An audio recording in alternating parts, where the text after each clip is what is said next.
Looking in, I am drawn to the cage, something exotic, spiced by another world.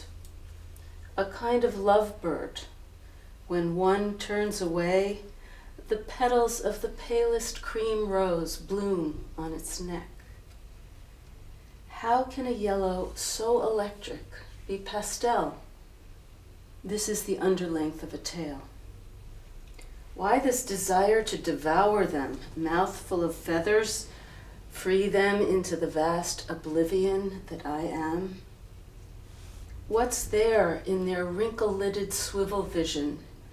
Some inarticulate promise of sky and body, broken and broken by a grid of catastrophe?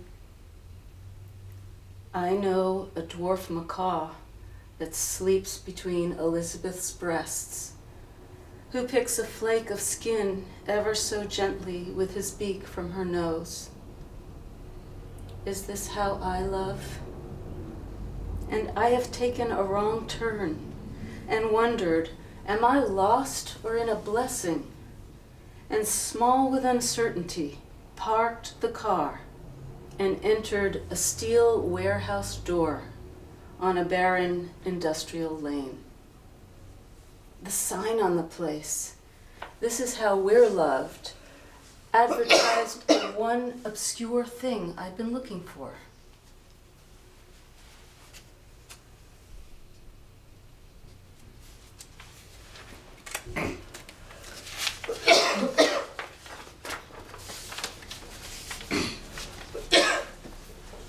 The nature of the beast. All week I had wanted the beach deserted, to see no human form as I walked, to make a pretense of frontier, so there would be no obstacle to the miracle if I should vanish into daisies or out across the sea. No one to hold my body in the thick of human vision, a body that wanted to thin its tissue and mesh with the gauze of other matters. But it was eerie to be out there alone, this alien morning, before sunup, after last night's storm, the sand all wrestled into swirls and every tire rut and footmark filled in. I slid down dunes, the moon rolling its head across my back, turned to face its visage. Where was the mouth that sang vowels 2 nights ago? Eroded bluffs, moonshine glistening everywhere. Is everything the ghost of something else? The whole was folding into itself, turning forward and away. Titanium sea, orange blue, molten. Did someone whisper, "Hey," in my hood? Pipers come, rim of sun appear.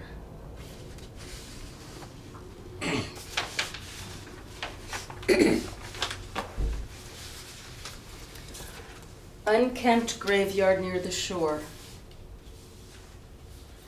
Trespassing on ground of former love. Tussocks whisper here of nests and the vanquished. Swans hiss and fish nearby, undoing the slipknots of their throats. Cool, eroded, greening headstones. Wetlands with no relief from tides. I come here often to wonder how to live and listen.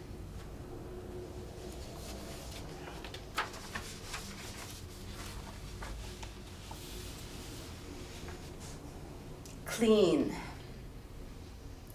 The sea is astringent and dries in salt lace. On the rocks peaked up like beaten cream, the morning tide whisks the tide pools clean, and snails amp up their suction on rock. Dazzling gown, wave, my heart is your wild tangerine rose, freed from the tight green fist of its bud.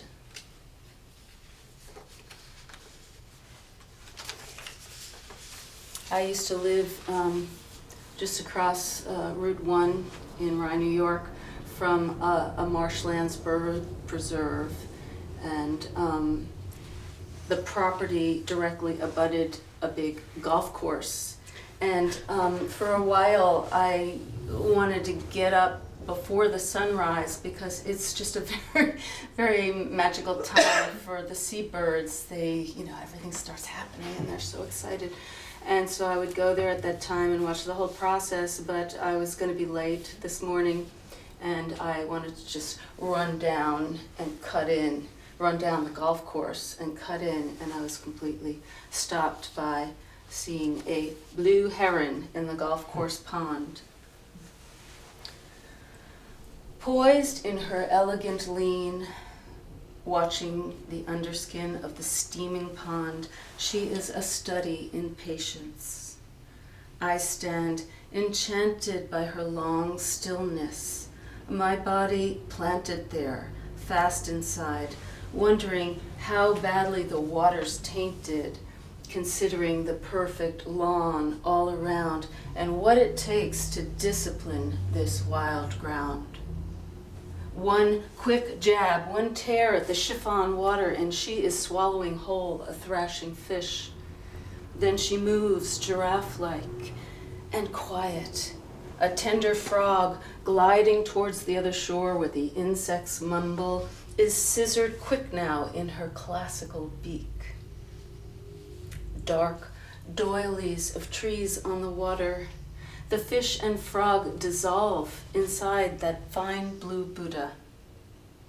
Suddenly, my presence comes to her, and she snaps out her startling other shape. The wing spread, she works to the feather tips. I see her fly into the lightest spot, far into the only day as it breaks.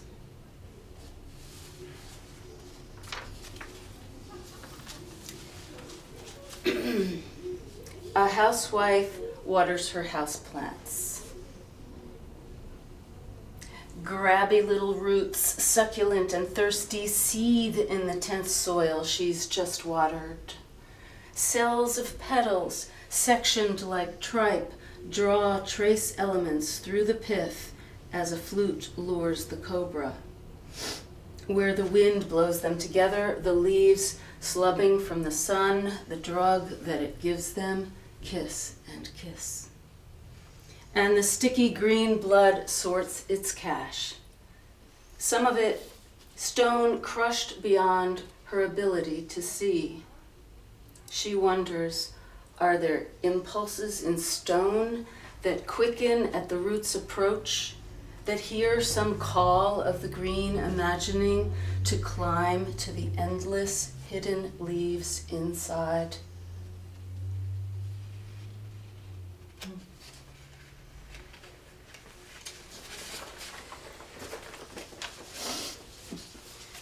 Words of an abstract water lily. The thing to climb to? A kaleidoscopic view held to this dominant eye. A future that draws the mudlight we're all sunken up to the motives of sunlight and wind. For every stem with the will, there's a last dull lengthening, then a coming to, passing up through the lips of lake water, where from the broken clutches of our own buds, delicate interiors flare. Words of a dying stingray. Where did you go, my self-lived waves? I'm beached, a laboring lung that was, just before, electric in a made-for-me domain. Now raw air through shocked valves, my stinger tail whips at grit. Washes of soft surf tease, then nothing. Go ahead, come near, pierce, tear at my numbness. It feels good in a strange, exquisite way. Everything fading, including me.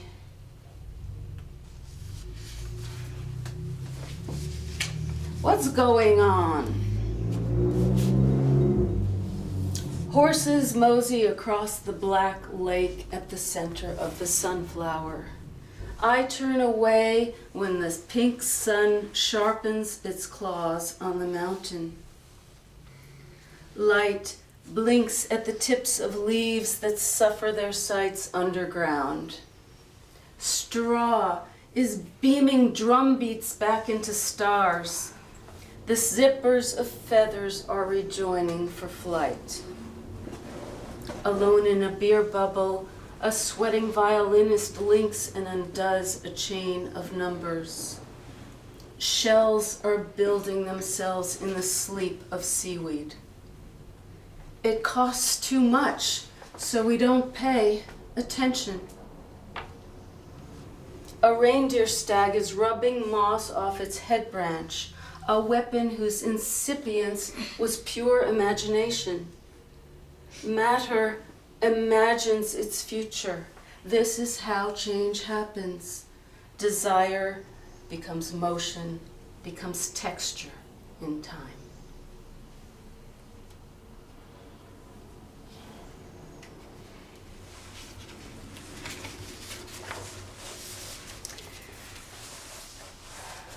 Well, I've lived a pretty unconventional life, and I've gathered no moss. I've lived a lot of different places, done a lot of traveling.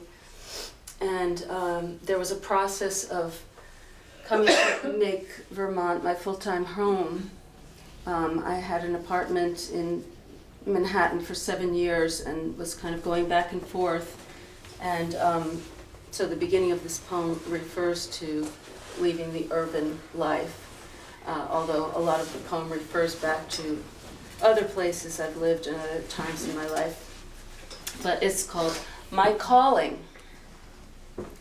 Jackhammered morning and starless night, keep yourself. Who never got out of bed till noon was a despot.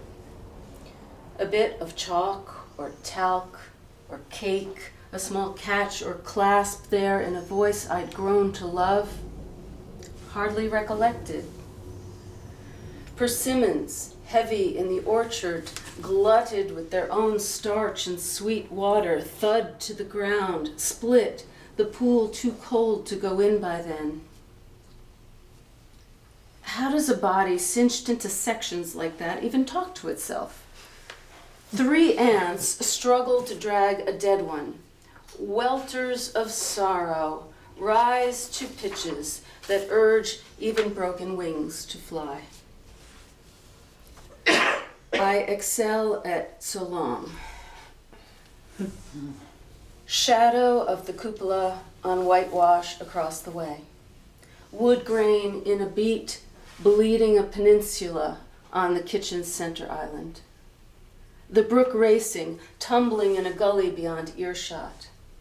Quails with decorated heads purr and scoot across the lane into my raised glass bottom.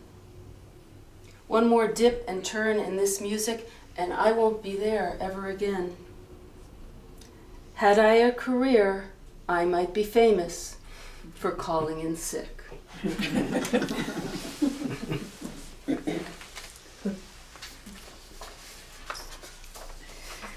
And during the years in New York, I did some volunteering at Bellevue Hospital, and around the same time, my aunt was dying in a public nursing home. So I kind of crunched the experiences together into this fictional poem, this fictional expression.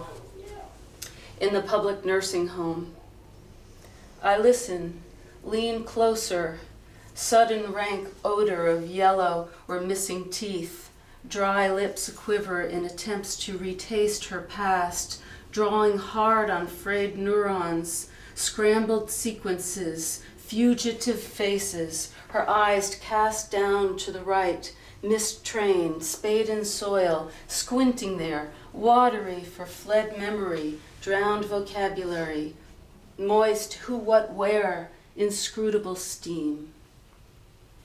Gelatin thickened orange juice in a plastic cup on the laminate swing table next to her. She cannot swallow a liquid anymore. Bewildered bluebell eyes rise to mine. I pick up her crumpled, cool bone hand, crazed with gray-green veins, and say, "Doesn't matter. Did you love? Did you ever love?"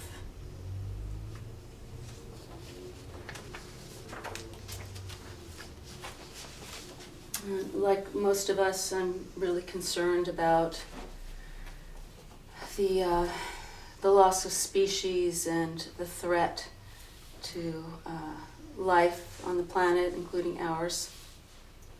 And this came out of that. Magma. An iguana tanks into mosaic shade on an island hill. Wind swizzles through grasses, and peepers cheep up in trees come dusk. I imagine our ever-shared circle of fusion elevate, sizzling from that turquoise horizon, exciting all the finches with lyrics of light. Rooster on a broken wall, clarion, primordial. Sea mists are in-breaths of pelican and palm. Sand is broken shark teeth, coral, bone, shell, stone. Digested plants morph to muscle, cartilage, collagen. Fire makes lye and lathers. We eat and breathe the dead. Even if nothing now living survives, sudden blue voltage and lava within them have it to begin again.